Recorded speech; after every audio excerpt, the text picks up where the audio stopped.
HbA1c കുറിച്ച് നിങ്ങൾക്ക് എന്തുമാത്രം ധാരണയുണ്ട്? നിങ്ങൾക്ക് അറിയാമെന്നുണ്ടെങ്കിൽ തീർച്ചയായും നിങ്ങൾ താഴെ കമൻസിൽ മെൻഷൻ ചെയ്യാം. നിങ്ങൾ നോക്കിയിട്ടുണ്ടെങ്കിൽ അതും അതിൻ്റെ വാല്യൂസും താഴെ മെൻഷൻ ചെയ്യാം. നമുക്ക് അതിനെക്കുറിച്ച് ചെറുതായിട്ടൊന്ന് ഡിസ്കസ് ചെയ്യാം. ഏവർക്കും നമസ്കാരം. നമുക്ക് ഏവർക്കും അറിയാവുന്നൊരു കാര്യമാണ് HbA1c അല്ലേ? അല്ലെങ്കിൽ ഡയബറ്റീസ് ഉണ്ടോ എന്നറിയാനായിട്ട് നമ്മൾ ചെയ്യുന്ന ഒരു വളരെ പ്രധാനപ്പെട്ട ഒരു ടെസ്റ്റാണ് HbA1c. ഓക്കെ, അപ്പോൾ അതിനെക്കുറിച്ചാണ് നമ്മൾ നോക്കാൻ പോകുന്നത്. അതിൻ്റെ ബേസിക് ആയിട്ടുള്ള കുറച്ച് കാര്യങ്ങൾ, ആരൊക്കെ ചെയ്യണം, ആരൊക്കെ ചെയ്തുകൂടാ, അല്ലെങ്കിൽ ചെയ്തിട്ട് കാര്യമില്ല എന്നുള്ള കാര്യങ്ങളൊക്കെയാണ് നോക്കുന്നത്. എങ്ങനെ നമുക്ക് ഇതിൻ്റെ വാല്യൂസിനെ ഗ്രാജുവലി താഴ്ത്തി കൊണ്ടുവരാം എന്നുള്ള കാര്യങ്ങളും നമുക്ക് വീഡിയോസിൽ നോക്കാം. HbA1c എന്ന് വെച്ച് കഴിഞ്ഞാൽ ബേസിക്കലി പറയുകയാണെന്നുണ്ടെങ്കിൽ ഹീമോഗ്ലോബിൻ A1c. ഓക്കെ, അതായത് ഹീമോഗ്ലോബിൻ്റെ മേളിലായിട്ട് അല്ലെങ്കിൽ RBCയുടെ മേളിലായിട്ട് ഗ്ലൂക്കോസ് എന്തുമാത്രം അറ്റാച്ച് ചെയ്തിട്ടുണ്ട് എന്നുള്ളതാണ് ബേസിക്കലി നമ്മൾ നോക്കുന്നത്. ഓക്കെ, നമ്മുടെ ശരീരത്തിനകത്ത് ചുവന്ന രക്താണുക്കളുണ്ടല്ലേ, അതിനകത്ത് HB ഉണ്ട്, ഹീമോഗ്ലോബിൻ ഉണ്ട്. അപ്പോൾ ഇതിൻ്റെ മേളിലായിട്ട് ചിലതിൻ്റെയൊക്കെ മേളിലായിട്ട് ഗ്ലൂക്കോസ് പറ്റിപ്പിടിച്ചിരിക്കും. ഓക്കെ, അപ്പോൾ അത് എന്തുമാത്രം RBCകളിൽ ഇത് ഇരിക്കും എന്നുള്ളത് മോണിറ്റർ അല്ലെങ്കിൽ ഡിറ്റർമൈൻ ചെയ്യുന്നത് നമ്മുടെ ശരീരത്തിനകത്തെ ഗ്ലൂക്കോസിൻ്റെ അളവാണ്. ആ അളവ് കൂടുന്നതിനനുസരിച്ച് ഇതിനകത്ത് RBCക്കകത്ത് പറ്റിപ്പിടിച്ച് ഇരിക്കുന്ന ഗ്ലൂക്കോസിൻ്റെ അളവ് കൂടും. ഓക്കെ, അപ്പോൾ അതിൻ്റെ ഒരു അളവിനെയാണ് നമ്മൾ ബേസിക്കലി മെഷർ ചെയ്യുന്നത്. അപ്പം ഇതൊരു 3 മാസത്തിലൊരിക്കലാണ് നമ്മൾ സാധാരണ മെഷർ ചെയ്യുന്നത്. അത് എന്താ എങ്ങനെയാണെന്ന് വെച്ച് കഴിഞ്ഞാൽ സാധാരണ ഒരു RBCയുടെ ലൈഫ് സ്പാൻ എന്ന് വെച്ച് കഴിഞ്ഞാൽ 2 തൊട്ട് 3 മാസം വരെയാണ്. ഓക്കെ, അപ്പോൾ അതിന് മുമ്പ് നമ്മൾ നോക്കിക്കഴിഞ്ഞാലും വലിയ മാറ്റങ്ങൾ നമുക്കറിയാൻ പറ്റത്തില്ല. അതാണ് HbA1cയുടെ ഒരു ഡിസഡ്വാൻറ്റേജ്. അപ്പം കുറേ സമയമെടുക്കും നമുക്കത് മനസ്സിലാകാനായിട്ട്, പക്ഷെ കുറച്ചുകൂടെ ആക്യുറേറ്റ് ആണ്. അതുപോലെ തന്നെ നമുക്ക് ഫാസ്റ്റിംഗ് ഒന്നും നോക്കണമെന്നില്ല, എപ്പോഴും വേണമെങ്കിലും നോക്കാം. പക്ഷേ അതിൻ്റെ ഡൗൺ സൈഡ് എന്ന് വെച്ച് കഴിഞ്ഞാൽ കുറച്ച് നാൾ കൂടിയേ ഒരു 3 മാസത്തിൽ ഒരിക്കൽ എന്നുള്ള രീതിക്ക് മാത്രമേ നോക്കാൻ പറ്റത്തുള്ളൂ. അതുപോലെ മറ്റേതിനെക്കാട്ടി ഒരല്പം കൂടെ എക്സ്പെൻസീവാണ് എന്നുള്ളതാണ്. ഓക്കെ, അതായത് നമ്മൾ റാൻഡമും PPBSും ഭക്ഷണത്തിന് മുമ്പ് നോക്കുന്നതൊക്കെ വെച്ച് നോക്കുമ്പം അത് വെച്ച് കമ്പയർ ചെയ്യുമ്പോൾ കുറച്ചുകൂടെ എക്സ്പെൻസീവാണ്. പക്ഷേ കുറച്ചുകൂടെ ആക്യുറേറ്റ് ആയിട്ടുള്ള ആവറേജ് വാല്യൂസ് നമുക്ക് കിട്ടും എന്നുള്ളതാണ് HbA1cയുടെ പ്രത്യേകത. ഇപ്പോൾ നമ്മൾ പെട്ടെന്ന് ഒരു ദിവസം ഈ RBS അല്ലെങ്കിൽ ഈ ഭക്ഷണം കഴിക്കുന്നതിന് മുമ്പായിട്ട് നമ്മൾ ഓവർനൈറ്റ് ഫാസ്റ്റിംഗ് ഒക്കെ കഴിഞ്ഞ് നോക്കിക്കഴിഞ്ഞാൽ എന്തെങ്കിലും ഒരു കാരണം കൊണ്ട് ചിലപ്പോൾ നോർമൽ ലെവലിലായിരിക്കും കാണിക്കുന്നത്. പക്ഷേ അത് കറക്റ്റ് ആവണമെന്നില്ല. പക്ഷെ അത് കൃത്യമായിട്ട് അറിയാൻ വേണ്ടിയാണ് HbA1c നോക്കുന്നത്. കാരണം ബ്ലഡിലെ ഗ്ലൂക്കോസിൻ്റെ വാല്യൂ എപ്പോഴും ഫ്ലക്ച്വേറ്റ് ചെയ്തുകൊണ്ടിരിക്കും. നമ്മളൊന്ന് ടെൻഷൻ അടിച്ചു കഴിഞ്ഞാൽ നമ്മുടെ ശരീരത്തിനകത്തെ ഗ്ലൂക്കോസിൻ്റെ വാല്യൂ കൂടും. നമ്മൾ എന്തെങ്കിലും സ്ട്രെസ്സിലാണെന്നുണ്ടെങ്കിൽ, ഉറക്കം കിട്ടിയില്ല എന്നുണ്ടെങ്കിൽ നമ്മുടെ ഗ്ലൂക്കോസിൻ്റെ വാല്യൂ കൂടും. നമ്മൾ നേരെ ഭക്ഷണം കഴിച്ചില്ല എന്നുണ്ടെങ്കിൽ ചിലപ്പം വാല്യൂസ് കുറയും. ഓക്കെ, അപ്പോൾ എപ്പോഴും ഈ വാല്യൂസ് ഒരു ദിവസത്തിൻ്റെ തന്നെ പല സമയത്ത് പല വാല്യൂസാണ് ഗ്ലൂക്കോസിനുള്ളത്. അപ്പം അത് നമുക്ക് ഒരു ഇൻസ്റ്റൻറ്റിലൂടെ പെട്ടെന്ന് നമുക്ക് അറിയാൻ പറ്റില്ല. അതിനെ കൃത്യമായിട്ട് മനസ്സിലാക്കുന്ന ഒരു ഘടകമാണ് HbA1c. അപ്പോൾ തീർച്ചയായിട്ടും നമ്മൾ പറ്റുകയാണെങ്കിൽ HbA1c നമ്മളൊരു 30 വയസ്സ് കഴിഞ്ഞാൽ ഒരു പ്രാവശ്യം നോക്കണം. ഓക്കെ, എസ്പെഷ്യലി ഫാമിലി ഹിസ്റ്ററി ഉണ്ടെങ്കിൽ തീർച്ചയായിട്ടും നമ്മൾ നോക്കേണ്ടതാണ്. പിന്നെ ഇതിനകത്ത് ചില എക്സെപ്ഷൻസ് ഉണ്ട് HbA1c നോക്കുന്നതിന്. അതായത് ഇപ്പോൾ നമ്മൾ HbA1c നോക്കാതിരിക്കട്ടെ, പക്ഷേ നമുക്ക് എന്തെങ്കിലും ലിവർ സംബന്ധമായിട്ടുള്ള ഇഷ്യൂസ് ഉണ്ടെങ്കിൽ, കിഡ്നി സംബന്ധമായിട്ടുള്ള ഇഷ്യൂസ് ഉണ്ടെങ്കിൽ ഒക്കെ ഇതിൻ്റെ വാല്യൂസ് മാറും. കാരണം ഇതിനകത്ത് RBC പ്രൊഡക്ഷനുമായിട്ട് അല്ലെങ്കിൽ RBC ഡിസ്ട്രക്ഷനുമായിട്ട് ഇതിനൊക്കെ കണക്ഷനുണ്ട്. അപ്പം ഈ ലിവറിനും കിഡ്നിക്കും എന്തെങ്കിലും ഇഷ്യൂസ് ഉണ്ടെങ്കിൽ ഇതിൻ്റെ വാല്യൂസിൽ ഫ്ലക്ച്വേഷൻ വരും. നമ്മൾ എന്തെങ്കിലും ബ്ലഡ് ഡൊണേഷൻ ചെയ്തിട്ടുണ്ടെങ്കിൽ, ഓക്കെ, അതുപോലെ തന്നെ എന്തെങ്കിലും ട്രോമ, ആക്സിഡൻറ്റോ അല്ലെങ്കിൽ ബ്ലീഡിങ്ങോ എന്തെങ്കിലും സംഭവിച്ചതിന് ശേഷം നോക്കിക്കഴിഞ്ഞാൽ, അതുപോലെ തന്നെ അനീമിയയോ അല്ലെങ്കിൽ എന്തെങ്കിലും ഡെഫിഷ്യൻസി കൊണ്ട് നമ്മുടെ RBCക്ക് കറക്റ്റായിട്ട് ഫോർമേഷൻ ഇഷ്യൂസ് ഉണ്ടെങ്കിൽ നമ്മൾ HbA1c നോക്കിക്കഴിഞ്ഞാൽ നമുക്ക് കൃത്യമായിട്ടുള്ള അളവ് കിട്ടത്തില്ല.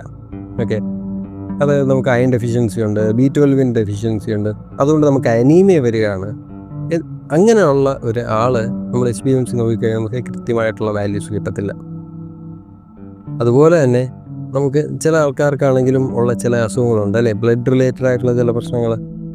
അതെ, അതാണ് ഈ ചില ആൾക്കാർക്ക് തലസീമിയ പോലത്തെ പ്രശ്നം അല്ലേ, സിക്കിൾ സെൽ അനീമിയ പോലത്തെ പ്രശ്നം. അപ്പോൾ അതൊക്കെയുള്ള ആൾക്കാരാണെന്നുണ്ടെങ്കിൽ നമുക്ക് കൃത്യമായിട്ടുള്ള വാല്യൂസ് കിട്ടത്തില്ല. പക്ഷേ അതല്ല എന്നുണ്ടെങ്കിൽ നമുക്ക് ആക്യുറേറ്റ് ആയിട്ടുള്ള വാല്യൂ കിട്ടാൻ ഉള്ള ഏറ്റവും പ്രധാനമായിട്ടുള്ള ഒരു മാർഗം ഈ HbA1c ടെസ്റ്റാണ്. ഓക്കെ, അത് ഒരു ലോങ് ടേം പ്രോസസ്സാണ്. ഷോർട്ട് ടേം ആയിട്ട് നമുക്ക് നോക്കാൻ പറ്റുന്നത് നമുക്ക് അല്ലാതെ ഇപ്പം ഫാസ്റ്റിംഗ് ആയിട്ട് നോക്കാം, അതുപോലെ ഭക്ഷണം കഴിച്ചിട്ടുള്ളത് നോക്കാം, അല്ലെങ്കിൽ റാൻഡമായിട്ട് എപ്പോഴെങ്കിലുമൊക്കെ RBS ആയിട്ട് നോക്കാം, റാൻഡം ബ്ലഡ് ഷുഗർ ആയിട്ട് നോക്കാം.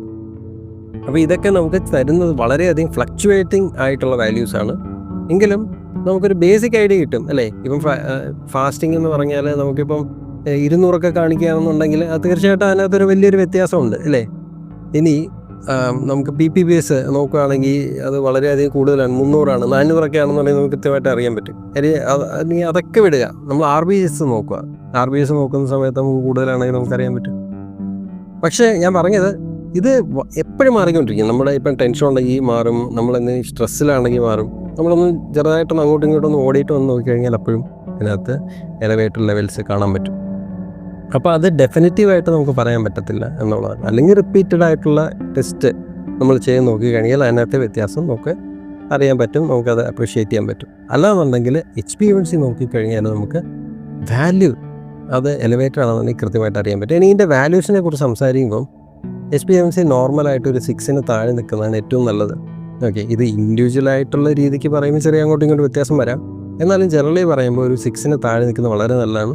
6 to 6.5 എന്ന് പറഞ്ഞാൽ സാധാരണ അതൊരു പ്രീ ഡയബറ്റിക് സ്റ്റേജ് ആയിട്ട് കൺസിഡർ ചെയ്യേണ്ടി വരും. ഇനി അഥവാ 6.5 മേളിലാണെങ്കിൽ അത് ഡയബറ്റിക് സ്റ്റേജ് ആണ്. ഞാൻ നേരത്തെ പറഞ്ഞ പോലെ ഇത് ചില അസുഖങ്ങളുണ്ടെങ്കിൽ അതിനകത്ത് വ്യത്യാസം വരാം, പ്രഗ്നൻസി സമയത്ത് വ്യത്യാസം വരാം, അതുപോലെ ഓൾഡ് ഏജിൽ വ്യത്യാസം വരാം. അപ്പോഴൊക്കെ അല്പമൊക്കെ കൂടിയൊക്കെ നിൽക്കും. പക്ഷേ അത് ഇഷ്യൂസ് അല്ല, സാധാരണ അങ്ങനെ വരുന്നതാണ്. ഓക്കെ, പിന്നെ അതിൻ്റെ കൂട്ടത്തിൽ പറയാനുള്ളതാണ്, ചില കണ്ടീഷനിൽ നമുക്ക് FBS അതായത് ഫാസ്റ്റിങ് നോക്കുമ്പം നമുക്ക് 150 കാണും. പക്ഷേ PPABS അതായത് ഭക്ഷണം കഴിച്ചിട്ട് നമുക്ക് കുറവായിരിക്കും. ഓക്കെ, അതൊരു പാരഡോക്സ് ആണ് അല്ലേ. നമ്മൾ ഭക്ഷണം കഴിച്ചിട്ട് നോക്കുമ്പോൾ ഷുഗർ കൂടേണ്ടതല്ലേ. പക്ഷേ ചില കേസിൽ, അപൂർവം ചില കേസിൽ നമുക്കത് കുറഞ്ഞു കിട്ടും. പക്ഷേ അത് കാണിക്കുന്നത് ഇൻസുലിൻ കറക്റ്റായിട്ട് അബ്സോർബ് ആകുന്നില്ല എന്നുള്ളതാണ്, അല്ലെങ്കിൽ പാൻക്രിയാസിൻ്റെ ഫംഗ്ഷൻ നേരെ നടക്കുന്നില്ല എന്നുള്ളതാണ് കാണിക്കുന്നത്. അത് പ്രീ ഡയബറ്റിക് ആയിട്ടുള്ള സ്റ്റേറ്റ് ആണ് എന്നുള്ള കാര്യം നമ്മൾ മറക്കാതിരിക്കരുത്. ഓക്കെ, പിന്നെ അത് ഒരു പ്രധാനപ്പെട്ട ഒരു പോയിൻ്റ് ആയിരുന്നു. ഓക്കെ, അപ്പം നമ്മളത് മനസ്സിലാക്കാൻ HbA1c തീർച്ചയായിട്ടും നമ്മൾ ചെക്ക് ചെയ്യണം എന്നുള്ളത് വളരെ പ്രധാനമാണ്. നമ്മളത് കുഴപ്പമില്ല എന്ന് വിചാരിച്ചിരിക്കരുത്. അപ്പം തീർച്ചയായിട്ടും ഇതിൻ്റെ കൂട്ടത്തിൽ നമുക്ക് ചെയ്യാൻ പറ്റുന്ന പല കാര്യങ്ങൾ, സ്ട്രെസ്സ് ഒഴിവാക്കാനുള്ള കാര്യങ്ങൾ ചെയ്യാം. കണ്ടിന്യൂസ് സ്ട്രെസ്സ് വന്നു കഴിഞ്ഞാൽ എന്ത് പറ്റും, ഡയബറ്റീസ് ആവാനുള്ള സാധ്യത കൂടിക്കൊണ്ടിരിക്കും. അതുപോലെ തന്നെ നമ്മൾ ഡയറ്റിൽ വരുത്തേണ്ട വ്യത്യാസം, കാർബ്സ് നല്ലോണം കുറയ്ക്കുക, മില്ലറ്റ്സ് നമ്മൾ ഉൾപ്പെടുത്തുക, റെഗുലറായിട്ടുള്ള എക്സസൈസ് കാര്യങ്ങൾ ചെയ്യാൻ ശ്രമിക്കുക, നല്ല ഉറക്കം, ഈ കാര്യങ്ങൾ ക്ലിയർ ആക്കിയാൽ തന്നെ കുറേയൊക്കെ നമുക്ക് കുറച്ചുകൊണ്ട് വരാൻ പറ്റും. ഇനി ഇൻഡിവിജ്വൽ സ്പെസിഫിക് ആയിട്ടുള്ള കാര്യങ്ങളാണ് പലപ്പോഴും, കാരണം ഇപ്പോൾ ഡയബറ്റീസ് കാര്യങ്ങൾ എന്തെങ്കിലും വരുന്നുണ്ടെങ്കിൽ അതിൻ്റെ സാധ്യത എല്ലാം കാണുന്നുണ്ടെങ്കിൽ അപ്പോൾ ആ ഒരു ഇൻഡിവിജ്വലിനാണ് കറക്റ്റായിട്ടുള്ള ഒരു പർട്ടിക്കുലറായിട്ടൊരു വ്യത്യാസമായിരിക്കും. ചിലപ്പോൾ സ്ട്രെസ്സായിരിക്കാം, അല്ലെങ്കിൽ വേറെ എന്തെങ്കിലും അസുഖമായിരിക്കാം. അപ്പോൾ കറക്റ്റായിട്ടുള്ള രീതിക്ക് നമ്മൾ മെഡിസിൻ എടുക്കുക, അല്ലെങ്കിൽ അതിനെ ക്ലിയർ ആക്കാനുള്ള കാര്യങ്ങൾ ചെയ്യുമ്പോഴാണ് അതിനകത്ത് വ്യത്യാസം വരുന്നത്. സോ തീർച്ചയായിട്ടും നിങ്ങൾ നോക്കിയിട്ടില്ല എന്നുണ്ടെങ്കിൽ നോക്കുക, നിങ്ങളുടെ വാല്യൂസ് താഴെ കമൻറ്റ് ചെയ്യുക. എത്രയാണെന്നുള്ളത് നമുക്ക് ഇപ്പം എന്തെങ്കിലും വ്യത്യാസമൊക്കെ ഉണ്ടെങ്കിൽ എന്ത് ചെയ്യണം എന്നുള്ളതും തീർച്ചയായിട്ടും നമുക്ക് ഡിസ്കസ് ചെയ്യാം. ഞാൻ doctor Anand. Stay happy, stay informed. നല്ലൊരു ഷോ ഉണ്ടായിരുന്നു. Thank you.